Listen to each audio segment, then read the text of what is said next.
Hi friends, welcome to my channel. இன்னைக்கு சூப்பரான ஒரு ரெசிபி பார்க்க போகிறோம். உங்ககிட்ட இட்லி தோசை மாவு இல்லைன்னா 5 நிமிஷத்தில் சூப்பரான ஒரு டிஃபன் செஞ்சிடலாம். அதுவும் ஒரே ஒரு மெயின் ஐட்டத்தை வச்சு. உள்ள நல்லா சாஃப்டாக, வெளியே நல்லா மொறுமொறுன்னு சூப்பராக இருக்கும். இந்த டிஃபன் செய்யறதுக்கு 5 நிமிஷம் கூட ஆகாது. சூப்பரான டேஸ்ட்ல இருக்கும். நீங்கள் சாப்பிடாத டேஸ்ட்ல இருக்கும். கண்டிப்பாக ட்ரை பண்ணுங்க. எப்படி இருந்துச்சுன்னு கீழே கமெண்ட் பாக்ஸில் சொல்லுங்க. வாங்க இதை எப்படி செய்யலாம் அப்படிங்கிறத பார்க்கலாம். இந்த டிஃபன் செய்யறதுக்கு ஒரு மிக்ஸி ஜாரில் ஒரு சின்ன டம்ளரில் 3/4 டம்ளர் அளவுக்கு கோதுமை மாவு எடுத்திருக்கேன். அதை மிக்ஸி ஜாரில் சேர்த்துட்டு அதே டம்ளர்ல 1/2 டம்ளர் அளவுக்கு தேங்காய் சேர்த்துக்கலாம். 3/4 டம்ளர் அளவு கோதுமை மாவு, 1/2 டம்ளர் அளவு தேங்காய், 1/4 டம்ளர் அளவுக்கு தயிர் சேர்த்துக்கலாம். கெட்டியான தயிரா பார்த்து சேர்த்துக்கோங்க.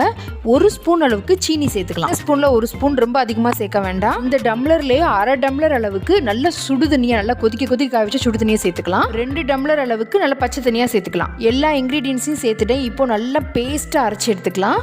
நல்லா அரைச்சி எடுத்துட்டோம். இப்போ 1/4 ஸ்பூன் அளவுக்கு ஈஸ்ட் சேர்த்துக்கலாம். அதோட சேர்த்து கொஞ்சம் உப்பு சேர்த்துருக்கேன். சேர்த்துட்டு கொஞ்சம் நேரம் அப்படியே விட்டுறலாம். நல்லா மிக்ஸ் பண்ணிட்டு கொஞ்சம் நேரம் அப்படியே விட்டுறலாம். கொஞ்சம் ஆக்டிவ் ஆகும். அது வரைக்கும் கொஞ்சம் நேரம் விட்டுறலாம். அதுக்கப்புறம் நல்லா மிக்ஸ் பண்ணிக்கோங்க.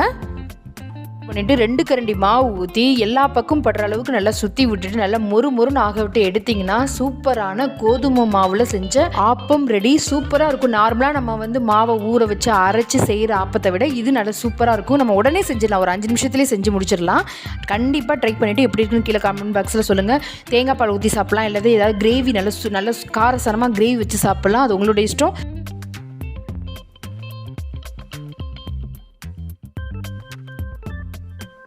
செம்ம டேஸ்ட்டாக இருக்கும். செஞ்சு பார்த்துட்டு எப்படி இருக்குன்னு கீழே கமெண்ட் பாக்ஸில் சொல்லுங்கள். இன்னொரு வீடியோவில் பார்க்கலாம். தேங்க்யூ ஃபார் வாட்சிங்.